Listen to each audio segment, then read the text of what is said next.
ಒಂದೆರಡು ಮೂರು ಸಲ ಕಮೆಂಟಲ್ಲಿ ಇತ್ತು, ನಿಮ್ಮ ಅತ್ತೆ ಯಾಕೆ ನಿಮ್ಮ ಅಲ್ಲಿಗೆ ಬರುವುದಿಲ್ಲ ಅಂತ. ಯಾಕಂದರೆ ಅವರಿಗೆ ಒಂದು ಹೆಲ್ತ್ ಪ್ರಾಬ್ಲಮ್ ಉಂಟು. ಈ ಸೆಲೆಬ್ರಿಟಿಗಳು ಮತ್ತು ಕ್ರಿಕೆಟರ್ಸ್ಗಳು ಇರ್ಬೋದು, ಆ್ಯಕ್ಟರ್ಸ್ಗಳು, ಇವರೆಲ್ಲರೂ ಕೂಡ ಮಾತಾಡಬೇಕು. ಆದರೆ ಮಾತ್ರ ಪಾತ್ರೋಡೆ ಮಾಡೋದು ಅಂತ ಹೇಳಿದ್ದೆ ಅಲ್ಲ, ಅದು ಇದೇ ಎಲೆಯಿಂದ ಮಾಡೋದು. ಇದರಲ್ಲಿ ಒಂದು ಈ ಸಲ ನಾನೇ ಕಟ್ ಮಾಡಿದೆ. ಅಪ್ಪ ಕಟ್ ಎಲೆಯಲ್ಲಿ ಹಿಟ್ಟನ್ನೆಲ್ಲ ಮಚ್ಚಿ ಸ್ವಲ್ಪ ಸ್ನಾನ ಮಾಡಿಸಿದೆವು. ನಾನು ಟ್ರೈಪಾಡ್ ತರಲಿಲ್ಲ, ಹಾಗೆ ನೋಡಿ. Hello guys, good morning, welcome to my new vlog. ಎಲ್ಲರೂ ಹೇಗಿದ್ದೀರಾ? ಎಲ್ಲರೂ ಆರಾಮ ಸೌಖ್ಯ ಅಂತ ಎಣಿಸ್ತೇನೆ. ಹಾಗೆ ನನ್ನ ಚಾನಲನ್ನು ನೀವು ಮೊದಲ ಸರಿ ನೋಡ್ತಾ ಇದ್ದೀರಾ ಅಂದರೆ ಪ್ಲೀಸ್ ಸಬ್ಸ್ಕ್ರೈಬ್ ಮಾಡಿ, ಅಲ್ಲಿರೋ ಬೆಲ್ಲೈಕನ್ ಒತ್ತಿ. ಹಾಗೆ ನಿಮ್ಮ ಫ್ಯಾಮಿಲಿ ಫ್ರೆಂಡ್ಸ್ ಒಟ್ಟಿಗೆ ಶೇರ್ ಮಾಡೋದನ್ನು ಕೂಡ ಮರಿಬೇಡಿ. ಇವತ್ತಿನ ವ್ಲಾಗ್ ಸ್ಟಾರ್ಟ್ ಮಾಡುವ, ಲೆಟ್ಸ್ ಗೋ. ಇವತ್ತು ಬೆಳಿಗ್ಗಿಂದಲೇ ಮಳೆ, ಹಾಗೆ ದನಗಳನ್ನು ಹೊರಗಡೆ ಬಿಡಲಿಲ್ಲ. ನಿನ್ನೆ ಕೂಡ ಮಳೆ ಇತ್ತು ಅಂತ ಹೇಳಿ ಹೊರಗೆ ಬಿಟ್ಟದ್ದು, ಮಳೆ ಇಲ್ಲ ಅಕ್ಕ, ಆದರೆ ಮಳೆ ಬರ್ತಾ ಉಂಟು ಅಂತ ಹೇಳಿ ಬೇಗ ಮತ್ತೆ ಕರ್ಕೊಂಡು ಬಂದು ಕಟ್ಟಿದ್ದು. ಅದಕ್ಕೆ ಈಗ ಬೆಳಿಗ್ಗೀಗ ಮಳೆ ಜೋರಿತ್ತು. ಈಗ ಒಂದು 10 ನಿಮಿಷ ಆಯಿತು ಬಿಟ್ಟು, ಹಾಗಾಗಿ ನಾನು ಹುಲ್ಲಿಗೆ ಬಂದೆ. ಹುಲ್ಲು ಮಾಡಿ ತಗೊಂಡು ಹೋಗುವ ಅಂತ. ಇಲ್ಲಾಂದರೆ ಒಂದು ಕಟ್ಟ ಸಾಕಾಗ್ತದೆ, ಇವತ್ತೆರಡು ಕಟ್ಟ ಹೀರಬೇಕಷ್ಟೇ. ಮತ್ತು ಇವತ್ತು ಸಂಡೇ, ಗಣ್ಯವರಿಲ್ಲ, ಅವರು ಊರಿಗೆ ಹೋಗಿದ್ದಾರೆ. ಅವರು ನಿನ್ನೆ ಆಫೀಸ್ ಮುಗಿಸಿ ಅಲ್ಲಿಂದಲೇ ಊರಿಗೆ ಹೋದರು. ನಾನು ಸಹ ಹೋಗಲಿಕ್ಕಿತ್ತು, ಲಾಸ್ಟ್ ಮೂಮೆಂಟಲ್ಲಿ ಕ್ಯಾನ್ಸಲ್ ಆಯಿತು. ಮತ್ತು ಇಲ್ಲಿ ಅಪ್ಪನಿಗೆ ಸ್ವಲ್ಪ ಹುಷಾರಿಲ್ಲ. ನಿನ್ನೆ ನಾನು ಒಂದು ವೇಳೆ ಹೋಗಿದ್ದರೆ ನನಗೆ ಹೆದರಿಕಾಗ್ತಿತ್ತೇನೆ, ಯಾಕಂದರೆ ಅವರು ರಾತ್ರಿ ಇಡೀ ಚಳಿಯಲ್ಲಿ ನಡುತ್ತಿದ್ರು. ನಾನು ಮತ್ತು ಬಿಸಿನೀರು ಮಾಡಿಕೊಟ್ಟು, ಮತ್ತು ಕಷಾಯ ಮಾಡಿಕೊಟ್ಟು, ಬೆಡ್ಶೀಟ್ ಎಲ್ಲ 2-3 ತಂದು ಕೊಟ್ಟು ಹಾಗೆ ಅಡ್ಜಸ್ಟ್ ಆಗಿ ಮಲಗಿದ್ರು. ಮತ್ತು ಈಗ ಬೆಳಗ್ಗೆ ಹುಷಾರಿದ್ದಾರೆ, ರಾತ್ರಿಯಾಗ ಹೋಗೋ ಚಳಿಯಲ್ಲಿ ನಡುಗಲಿಕ್ಕೆ ಸ್ಟಾರ್ಟ್ ಮಾಡಿದರು. ಅಂದರೆ ಜ್ವರದ ಹಾಗೆ. ಈಗ ಜ್ವರ ಉಂಟು ಅಂತ ಹೇಳ್ತಾರೆ, ಆದರೆ ಅಷ್ಟು ಅಂತ ಕಾಣೋದಿಲ್ಲ ಚಳಿಯಲ್ಲಿ ನಡುಗುವಾಗೆ. ಹಾಗೆ ಈಗ ಬೆಳಿಗ್ಗೆಲ್ಲ ಮೆಡಿಸಿನ್ ತಗೊಂಡು ಅಡ್ಜಸ್ಟ್ ಆಗಿದ್ದಾರೆ.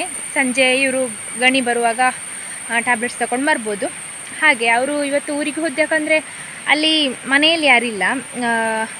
ಗಣಿದು ಅಣ್ಣ ಇದ್ರಲ್ಲ, ವಿಜಯಣ್ಣ, ಅವರು ಹೊರನಾಡಿಗೆ ಅವರದ್ದು ವರ್ಕ್ ಎಲ್ಲ ಅಲ್ಲೇ ಇರೋದು. ಅವರಲ್ಲೇ ಜಾಬ್ ಮಾಡ್ತಾ ಇದ್ದಾರೆ. ಹಾಗಾಗಿ ಅವರು ಫ್ಯಾಮಿಲಿ ಸಮೇತ ಅಲ್ಲಿಗೆ ಶಿಫ್ಟ್ ಆಗಿದ್ದಾರೆ. ಹಾಗಾಗಿ ಮನೆಯಲ್ಲಿ ಎಲ್ಲ ನೋಡಿ ಎಂತೆಲ್ಲ ಚೇಂಜಸ್ ಏನಾದರೂ ಇದ್ದರೆ ಇವರು ಮಾಡಿ ಬರಬೇಕಷ್ಟೇ. ಮತ್ತು ಅತ್ತೆದು ಮೇಯ್ನ್ ಅವ್ರದ್ದು ಟ್ಯಾಬ್ಲೆಟ್ಸ್ ಖಾಲಿಯಾಗಿದೆ ಅಂತೆ. ಅವ್ರದ್ದು ಹೆಲ್ತ್ ಇಶ್ಯೂಸು ಸ್ವಲ್ಪ ಉಂಟು. ಹಾಗಾಗಿ ಅದನ್ನು ಸಹ ಹಾಸ್ಪಿಟಲಿಂದ ಡಾಕ್ಟ್ರ್ ಹತ್ರ ತಗೊಂಡು ಅಲ್ಲಿಗೆ ಕೊಟ್ಟು ಅಲ್ಲೆಲ್ಲ ನೋಡಿ ಬರ್ತಾರೆ ಇವತ್ತು. ಹಾಗೆ ಮತ್ತು ಕೆಲವರು ಒಂದೆರಡು ಮೂರು ಸಲ ಕಮೆಂಟಲ್ಲಿ ಇತ್ತು, ನಿಮ್ಮ ಅತ್ತೆ ಯಾಕೆ ನಿಮ್ಮ ಅಲ್ಲಿಗೆ ಬರುವುದಿಲ್ಲ ಅಂತ. ಯಾಕಂದರೆ ಅವರಿಗೆ ಒಂದು ಹೆಲ್ತ್ ಪ್ರಾಬ್ಲಮ್ ಉಂಟು.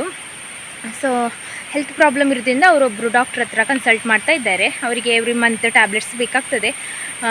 ಇಲ್ಲಿಂದ ಡಾಕ್ಟ್ರನ್ನು ಹೋಗಿ ಮೀಟ್ ಮಾಡಿ ಕನ್ಸಲ್ಟ್ ಮಾಡಿ ಬರೋಷ್ಟರಲ್ಲಿ ಸುಮಾರು ಹೊತ್ತಾಗ್ತದೆ. ಇಲ್ಲಿಂದ ಜರ್ನಿ ಮಾಡಲಿಕ್ಕೆ ಲಾಂಗ್ ಆಗ್ತದೆ.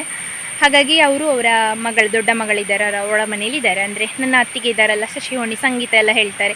ಸೊ ಅವರ ಮನೇಲಿದ್ದಾರೆ, ಅಲ್ಲಿಂದ ಅವರಿಗೆ ಹತ್ತಿರ ಆಗ್ತದೆ ಅಂತ ಹೇಳಿ. ಅವರದ್ದು ಹೆಲ್ತ್ ಕಂಡೀಷನ್ ನಾರ್ಮಲ್ ಆಗೋ ತನಕ ಅವರು ಅಲ್ಲೇ ಇರ್ತಾರೆ. ಹಾಗೆ ಇವರು ನೋಡ್ಕೊಂಡು ಬರ್ತಾರೆ. ಮತ್ತು ನನಗೆ ಏನಾದರೂ ಅಲ್ಲಿ ಅವರಲ್ಲಿ ಏನಾದರೂ ಫಂಕ್ಷನ್ ಇದ್ದರೆ ಅಥವಾ ನಮಗೆ ಆ ದಿವಸ ಹೋಗ್ಲಿಕ್ಕಿದ್ರೆ ಅಂತೇಳಿ ನಾವು ಸಹ ಅಲ್ಲಿ ಹೋಗಿ ಮೀಟ್ ಮಾಡಿ ಮಾತಾಡಿಸಿ ಎಲ್ಲ ಬರೋದು. ಕೆಲವೊಮ್ಮೆ ವ್ಲಾಗ್ ಮಾಡಲಿಕ್ಕೆ ಆಗೋದಿಲ್ಲ, ಅಂದರೆ ನನಗೆ ಇಲ್ಲಿಂದ ಜರ್ನಿ ಮಾಡಿ ಅಲ್ಲಿ ತಲುಪೋಷ್ಟರಲ್ಲಿ ಸಾಕಾಗ್ತದೆ. ಹಾಗಾಗಿ ನನಗೆ ಕೆಲವೊಮ್ಮೆ ವ್ಲಾಗ್ ಮಾಡಲಿಕ್ಕೆ ಆಗೋದಿಲ್ಲ, ಸಾಕಾಗಿ ಹೋಗಿರ್ತದೆ. ಹಾಗೆ ನಿಮಗೆ ಹೇಳುವಂತ ಅನಿಸಿತು. ಒಂದು ಕಟ್ಟೆ ಈಗ ತಂದು ಹಾಕಿದೆ ನನಗಳಿಗೆ. ನೋಡಿ ಎಂಥದ್ದಾಳೆ ಶುಭಮ್ಮ. ನಮ್ಮ ಪೇರಲೆಗಿದೆ ನೋಡಿ. ಇದರಲ್ಲಿ ಒಂದು ಅವತ್ತು ಕಾಯಿಯಾಗಿತ್ತು, ಅದು ಬಿದ್ದೋಯ್ತು. ಅದಾದಮೇಲೆ ಇಲ್ಲಿ ಕಾಯಿಯದ್ದು, ಇದಿನ್ನು ಬೆಳಿಬೇಕಷ್ಟೇ. ಅಂದರೆ ಕಷಿ ಗಿಡ ಸತ್ತೋಗಿ ಆದಮೇಲೆ ಅದರ ಬೇರಲ್ಲಿ ಹುಟ್ಟಿದ ಗಿಡ ಮತ್ತೆ ಕೂಡ ಕಷಿಯಾಗಿರ್ತದೆ ಅಂತ ಹೇಳೋಕ್ಕೆ ನೋಡಿ ಇದೇ ಸಾಕ್ಷಿ. ಯಾಕಂದರೆ ಇದು ತಂದು ನೆಟ್ಟದ್ದಲ್ಲ, ಮೊದಲ ಮರದ ಬೇರಲ್ಲಿದ್ದ ಗಿಡ ಚಿಗುರಿ ಮೇಲೆ ಬಂದದ್ದನ್ನು ನೋಡಿ ಅಪ್ಪ ಕಟ್ಟಿ ಇಟ್ಟದ್ದು ಒಂದು ಇದಕ್ಕೆ ಗೂಟಕ್ಕೆ. ನೋಡಿ ಈಗ ಇದಿಷ್ಟು ಅಗಾಲಾಗಿ ಹರಡಿದೆ.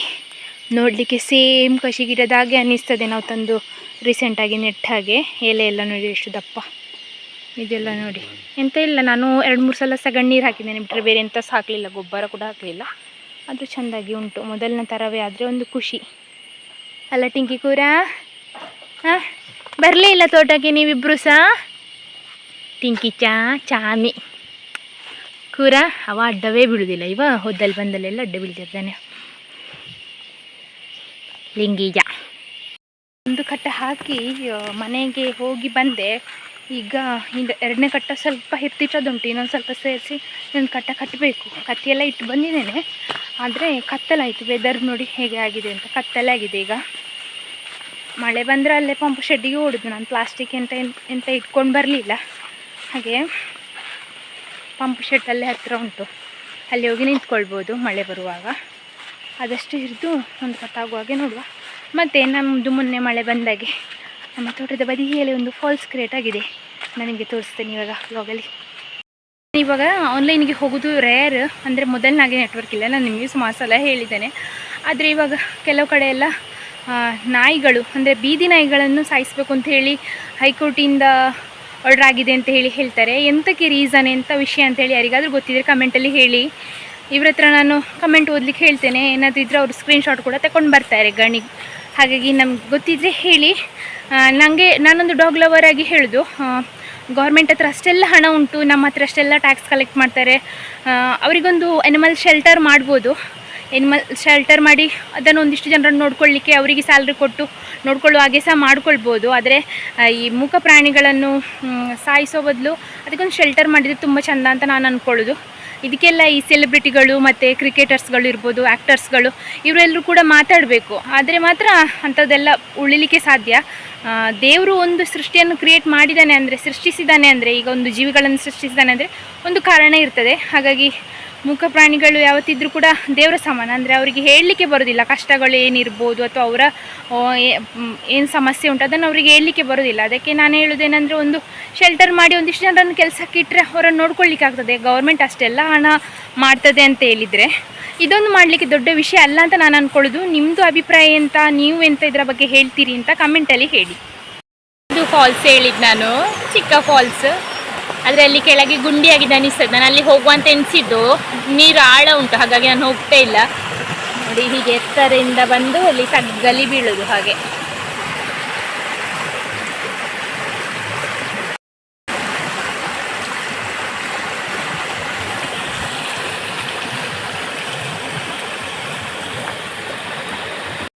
ಆಯಿತು, ಒಂದು ಕಟ್ಟ 11:15 ಆಯಿತು.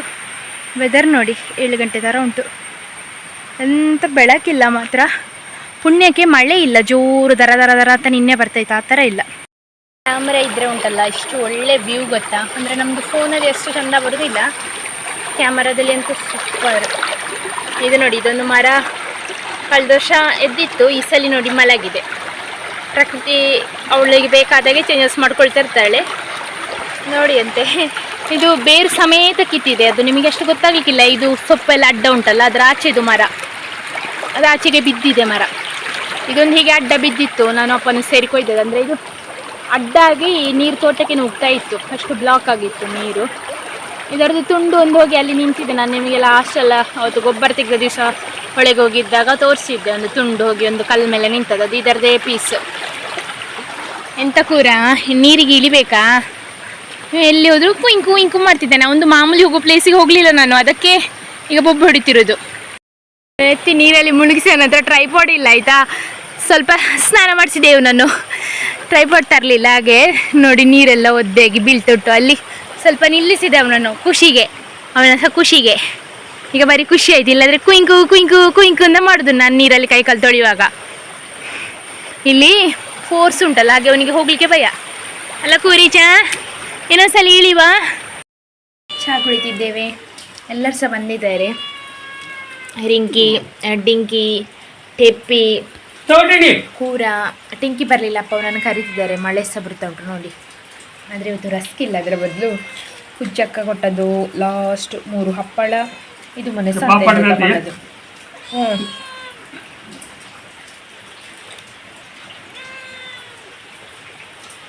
ಗನ್ನಿ ಬರಬೇಕಾದ್ರೆ ತಗೊಂಡು ಬರ್ಬೇಕಷ್ಟೇ. ಇವನೇಗೆ ಸಮಾಧಾನ ಮಾಡೋದು ಗೊತ್ತಿಲ್ಲ. ಈ ಶಂಭು ಅಂತೂ ರಸ್ಕ್ ತಿನ್ನೋದ್ರಲ್ಲಿ ಫಾಸ್ಟ್ ಇದ್ದಾನೆ ಈಗ. ಮೊನ್ನೆ ಒಂದು ದಿವಸ ಬೆಳಿಗ್ಗೆ ಮಧ್ಯಾಹ್ನ ರಸ್ಕ್ ಹಾಕಲಿಲ್ಲ ಅಂತೇಳಿ ಸಂಜೆ ತನಕ ಕಿರಿಸ್ತಿದ್ದ. ಟಿಪ್ಪಿ ಟಿಪ್ಪಿ ಅವಳು ಸುಮ್ಮನೆ ಬಂದು ನಿಂತ್ಕೊಳ್ತೀವಿ.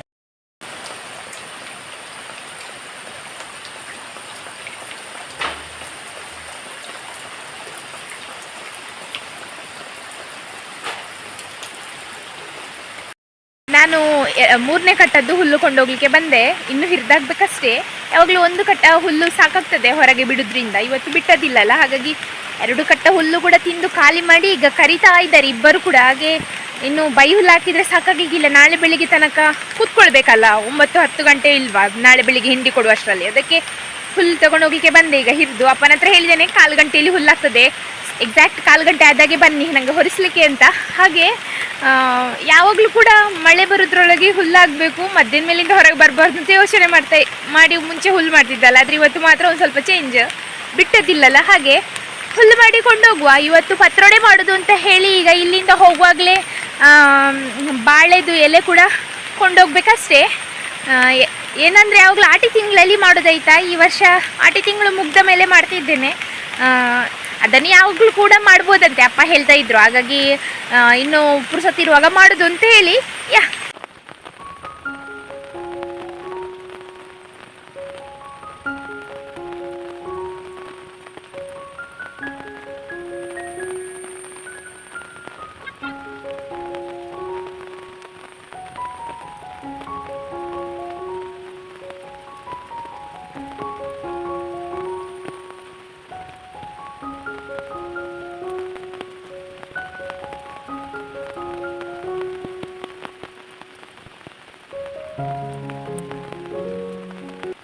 ಎಕ್ಸಾಕ್ಟ್ 1/4 ಗಂಟೆ ಆದಾಗೆ ಅಪ್ಪ ಕೂಡ ಬಂದರು. ಹೇಗೋ ಒಂದು ಕಟ್ಟ ಹುಲ್ಲು ಮಾಡಿದೆ, ನಿಮಗೆ ಚಿಕ್ಕ ಕಟ್ಟ ಕಾಣ್ಬೋದಲ್ಲ, ಆದರೆ ಈ ಮಳೆಗೆ ಒದ್ದೆಗೆ ಹಾಗೆ ಆಗೋದು, ಹೊತ್ಕೊಂಡು ಹೋಗಲಿಕ್ಕೆ ಭಾರ ಇರ್ತದೆ. ಹಾಗೆ ಇವತ್ತಿಗೆ ಬೇಕಾದಷ್ಟು ಹುಲ್ಲಾಯಿತು, ಇನ್ನು ಮನೆಗೆ ಹೋಗುವ. ಪಾತ್ರೊಡೆ ಮಾಡೋದು ಅಂತ ಹೇಳಿದ್ದೆ ಅಲ್ಲ, ಅದು ಇದೇ ಎಲೆಯಿಂದ ಮಾಡೋದು. ಇದರಲ್ಲಿ ಒಂದು ನೇರಳೆ ಕಲರ್ ಬರ್ತದೆ ಆಯಿತಾ, ಅದಿದ್ದರೆ ತುಂಬ ಒಳ್ಳೆಯದು. ಅದರದ್ದು ಗಿಡ ಚಿಕ್ಕದಿರೋದು, ಅಚ್ಚೊಕ್ಕನ ಮನೆಯಲ್ಲಿತ್ತು ಮುಂಚೆ. ಸೊ ಇದರದ್ದು ಮಾಡ್ಬೋದು. ಇದೇ ಥರ ಡಿಫ್ರೆಂಟ್ ಟೈಪ್ ಬರ್ತದೆ, ಅದರದ್ದು ಎಲೆ ಎಲ್ಲ ತುರಿಸ್ತದೆ ಆಯಿತಾ.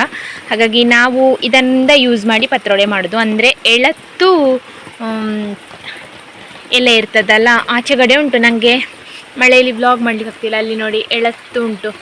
ಸೊ ಅದರಿಂದ ಮಾಡ್ಬೋದು ಪತ್ರೊಡೆ. ಕೊಯ್ಕೊಂಡು ಹೋಗುವ. ಬಾಳೆ ಎಲೆ ಎಲ್ಲ ರೆಡಿ ಆಯಿತು. ನಾನು ಮಳೆ ಎಲ್ಲ ಹಾಗೆ ವ್ಲಾಗ್ ಮಾಡಲಿಲ್ಲ, ಈಗಲೂ ಬರ್ತಾ ಉಂಟು ಕಂಟಿನ್ಯೂಸ್ ಮಳೆ ಮಧ್ಯಾಹ್ನ ಮೇಲಿಂದ. ಹಾಗೆ ತಗೊಂಡು ಬಂದೆ. ಇದರಲ್ಲಿ ಸುಮಾರು ಉಂಟು, ಆದರೆ ಅದು ಅಕ್ಕಿ ಹಿಟ್ಟಿಗೆ ಮಿಕ್ಸ್ ಆದಮೇಲೆ ತುಂಬ ಕಡಿಮೆ ಅಂತ ಅನಿಸ್ತದೆ. ಹಾಗೆ ನನ್ನ ಅಂದಾಜಿಗೆ ಎಷ್ಟು ಬೇಕು ಅಷ್ಟು ತಗೊಂಡು ಬಂದೆ. ಅಪ್ಪನಿಗೆ ಕೊಡುವ, ಅವರು ಚೆಂದ ಮಾಡಿ ಸ್ಲೈಸ್ ಮಾಡಿ ಕೊಡ್ತಾರೆ ಸೂಪರಾಗಿ. ಅದು ಅವರಿಗೆ ಮಾತ್ರ ಬರೋದು ಟೆಕ್ನಿಕ್, ನನಗೂ ಬರ್ತದೆ, ಆದರೆ ಅವ್ರ ಹತ್ರ ಸ್ವಲ್ಪ ಮಾಡಿಸ್ಕೊಂಡ್ರೆ ಹೆಲ್ಪ್ ಆಗ್ತದೆ ಅಂತ ಹೇಳಿ. ಹಾಗೆಯಾ ಅಕ್ಕಿ ಉಂಟಲ್ಲ, ಅದನ್ನು ನೆನೆಸಿ ಹಾಕಬೇಕು. ನಾನು ಒಂದು ಮಧ್ಯಾಹ್ನನೇ ಹಾಕಿಟ್ಟಿದ್ದೇನೆ. ಅಕ್ಕಿ ಬೆಳ್ತಿಗೆ ಅಕ್ಕಿ ಮತ್ತು ನಾನು ಕುಚಲ ಅಕ್ಕಿ ಮಿಕ್ಸ್ ಆಗಿ ತಗೊಂಡಿದ್ದೇನೆ. ಅಪ್ಪ ಹೇಳಿದರು ಹಾಗೆ, ನನಗೂ ಎಕ್ಸಾಕ್ಟಾಗಿ ಗೊತ್ತಿಲ್ಲ. ಆದರೆ ಕಡಿಯುವಾಗ ಆ್ಯಡ್ ಮಾಡಲಿಕ್ಕೆ ಮೆಣಸು ಮತ್ತು ಹುಳಿ, ನಾವು ಪೌಡರ್ ಹುಳಿ ಉಂಟಲ್ಲ ಅದು ಯೂಸ್ ಮಾಡೋದು, ಉಂಡೆ ಹುಳಿದು. ಕೆಲವರೆಲ್ಲ ಹುಣಸೆ ಹುಳಿ ಯೂಸ್ ಮಾಡ್ತಾರೆ, ಮತ್ತು ಉಪ್ಪು. ಇದನ್ನು ಮೂರನ್ನು ಮಿಕ್ಸ್ ಆಗಿ ಕಡಿಬೇಕು. ಈಗ ಕಡಿತಿದ್ದೇನೆ, ಸ್ವಲ್ಪ ಗಟ್ಟಿಯಲ್ಲಿ ಕಡಿಬೇಕು. ಅದು ಎಲೆಯಲ್ಲಿ ಹಿಟ್ಟು ನಿಲ್ಲಬೇಕಲ್ಲ, ಇಲ್ಲಾದರೆ ಬೊಳ್ಳದಾಗೆ ಹೋದರೆ ಕಷ್ಟ ಅಂತೇಳಿ. ಹಾಗೆ ಈ ಹಿಟ್ಟು ರೆಡಿ ಆಯಿತು. ಇದಕ್ಕೆ ನಾನು ಆಗ ಎಲೆ ಕೊಯ್ದಿದ್ದೇನಲ್ಲ, ಅದನ್ನು ಚಿಕ್ಕ ಸ್ಲೈಸ್ ಮಾಡಿ ಕಟ್ ಮಾಡಿ ಮಿಕ್ಸ್ ಮಾಡಿ ಆಮೇಲೆ ಬಾಳೆ ಎಲೆಯಲ್ಲಿ ಮಡಚಿ ಇಡೋದು, ಇಡ್ಲಿ ಪಾತ್ರೆಯಲ್ಲಿ ಬೇಯಿಸೋದು. ಈ ಸಲ ನಾನೇ ಕಟ್ ಮಾಡಿದೆ, ಅಪ್ಪ ಕಟ್ ಮಾಡುವಾಗೆ ಸ್ಲೈಸ್ ಮಾಡಿ ಕಟ್ ಮಾಡಿದ್ದೇನೆ. ಅವರು ತೋಟಕ್ಕೆ ಹೋಗಿದ್ದಾರೆ ಅಪ್ಪ, ಹಾಗೆ ಅವ್ರಿಗೆ ಕಾದರೆ ಹೊತ್ತಾಗ್ತದೆ ಅಂತ ಹೇಳಿ ನಾನೇ ಕಟ್ ಮಾಡಿದೆ. ಇದು ಈಗ ಎಷ್ಟು ಸಾಕಾಗ್ತದ ಈ ಹಿಟ್ಟಿಗೆ ಅಂತ ನೋಡಬೇಕು. ಒಂದು ವೇಳೆ ಬೇಕು ಅಂತಾದರೆ ಇದು ಉಂಟು, ಕಟ್ ಮಾಡಿ ಇಟ್ಟದುಂಟು, ಇದನ್ನು ಮತ್ತೆ ಸ್ಲೈಸ್ ಮಾಡಿಕೊಂಡ್ರೆ ಆಯಿತು. ನೋಡುವ ಹೇಗಾಗ್ತದೆ ಅಂತ. ಹಿಟ್ಟು ಕಡ್ದಿಟ್ಟದಕ್ಕೆ ಕಟ್ ಮಾಡಿದ್ದು ಎಲೆ ಉಂಟಲ್ಲ, ಅದು ಪರ್ಫೆಕ್ಟಾಗಿ ಮ್ಯಾಚ್ ಆಗ್ತುಂಟು, ಅಂದರೆ ಸರಿಯಾಗಿ ಆಯಿತು. ಇನ್ನು ಬೇರೆ ಕಟ್ ಮಾಡಬೇಕು ಅಂತಿಲ್ಲ. ಇನ್ನು ಇದನ್ನು ಬಾಳೆ ಎಲೆಯಲ್ಲಿ ಮಡಚಿಟ್ರೆ ಆಯಿತು. ಬಾಳೆ ಎಲೆ ಆಗಲೇ ಬಾಡಿಸಿ ತೊಳೆದು ಬಾಡಿಸಿ ಇಟ್ಟಿದ್ದೇನೆ. ಇನ್ನು ಚೂರು ಒರೆಸ್ಬೇಕಿದನ್ನು. ಇಷ್ಟು ಎಲೆ ಬೇಕಂತ ಇಲ್ಲ ಅಂತ ಅನಿಸ್ತದೆ. ನಾನು ಒಂದು 10-15 ಎಲೆ ಬೇಕು ಅಂತೇಳಿ ಇಟ್ಕೊಂಡು ಬಂದೆ. ನಂಗೆ ಅಂದಾಜು ಸಹ ಗೊತ್ತಿರಲಿಲ್ಲ. ತೋಟದಿಂದ ಹೋಗಿ ಕೊಯ್ಕೊಂಡು ಬಂದದ್ದು ಮಳೆಯಲ್ಲಿ. ಅಲ್ಲಿ ಎಲೆಯಲ್ಲಿ ಹಿಟ್ಟನ್ನೆಲ್ಲ ಮಚ್ಚಿಟ್ಟಾಯಿತು. ಇನ್ನು ಇದನ್ನು ಹೋಗಿ ಇಡ್ಲಿ ಮಡಕೆಯಲ್ಲಿ ಇಟ್ಟು ಹಬೆಯಲ್ಲಿ ಬೇಯಿಸಿ ನಾಳೆ ಬೆಳಗ್ಗೆ ಕಟ್ ಮಾಡಿ ಸಾಂಬಾರು ಮಾಡ್ಕೊಳ್ಬೋದು, ಇಲ್ಲಾಂದರೆ ಒಗ್ಗರಣೆ ಕೂಡ ಮಾಡ್ಕೊಳ್ಬೋದು.